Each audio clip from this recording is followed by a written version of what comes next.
Hello everyone, Radhe Radhe সবাইকে, হরে কৃষ্ণ, জয় শ্রীকৃষ্ণ। আশা করছি তোমার সবাই খুব ভালো আছো, আমি খুব ভালো আছি। চলে এলাম দিচ্ছি গবু চ্যানেল থেকে ছোটোখাটো মিষ্টি ভিডিও নিয়ে। গুড ইভিনিং সবাইকে, শুভ বিকাল। কেমন আছে তোমরা অবশ্যই কমেন্টে জানিয়ে যেও।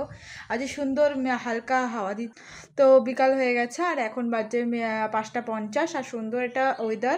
তো ভাবলাম যে একটু পাস্তা রান্না করা যায়। তো পাস্তাটা ভালো করে দেখতে পাচ্ছ, জলে নুন তেল দিয়ে ভালো করে সেদ্ধ করে ঠান্ডা জলে ভালো করে ধুয়ে একদম জল ঝরিয়ে নিয়েছি। এইদিকে কিন্তু 3টে পেঁয়াজ আর 10টা 11টা মতো রসুন কোয়া ভালো করে ছুলে ভালো করে কেটে ধুয়ে নিয়েছি। এদিকে আলুগুলোকে একটুখানি তেলের মধ্যে তেলটা গরম করে নুন দিয়ে ভালো করে 3টে আলু ভালো করে ছুলে ধুয়ে ভালো করে সরু সরু কেটে ভালো করে ভেজে নিয়েছি। এবার তেলটা এখানে গরম হয়ে গেছে, এখানে দিয়ে দেবো হচ্ছে পেঁয়াজ রসুনটা। তো পেঁয়াজ রসুনটা ভেজে নিচ্ছি। এবার আলু ভাজা হয়ে গেছে। তো আজকে করছি পাস্তা। বিশ্বাস করো, পাস্তা খেতে আমার খুব ভালো লাগে, তাই জন্য আমি খুব পাস্তা রান্না করি।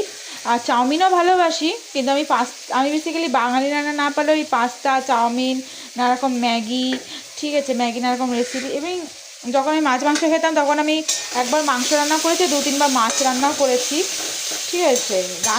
রান্না করতে পারি না কেন, আমি কেউ যদি আসে আমি তাকে রান্না করে খাইয়ে দেওয়ার ক্ষমতা আছে। তো যাই হোক, আজ একটু আমি ভাবলাম পাস্তা রান্না করি। এদিকে tomato sauce, soya sauce, chilli sauce নিয়ে নিয়েছি।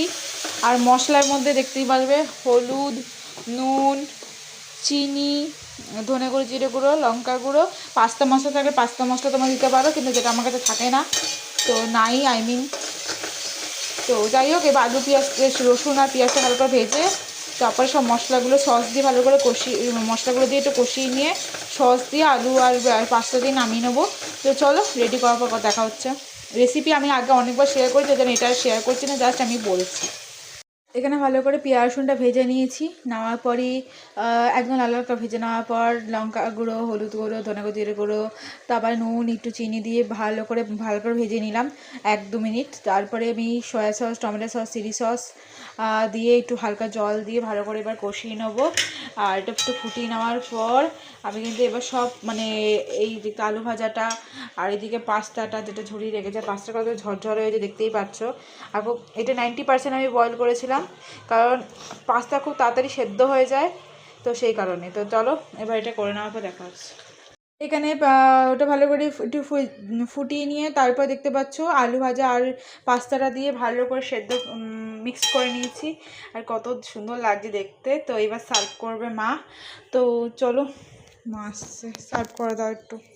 মা এখানে সার্ভ করছে, ভাইয়ের জন্য রাখবে, ভাই খেলতে গেছে। আর এই যে আমার, আর এটা আছে আমার মায়ের, আর এখানে রিজুর জন্য রাখা হলো। তো চলো এনজয় করি আমার পাস্তা আর এত সুন্দর ওয়েদারে। তো খেয়ে দিয়ে নিয়ে তোমার সাথে দেখা হচ্ছে।